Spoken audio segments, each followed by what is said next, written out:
Hello guys, welcome to our YouTube channel, and today we are going to learn how to log your profile on Facebook. So if you want to log your profile on Facebook, first of all you have to open up your Facebook application.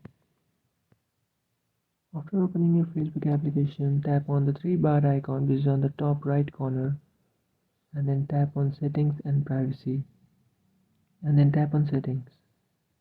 So after tapping on settings, scroll down and search for audience and visibility. So in audience and visibility, tap on followers and public contact. So after tapping there, you can change these options as you prefer.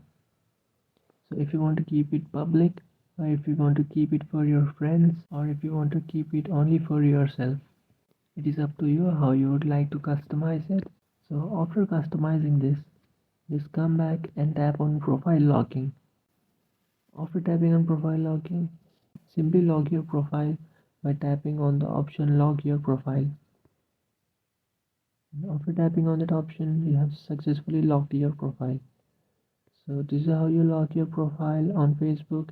If you have any doubts, feel free to comment below. Thanks for watching.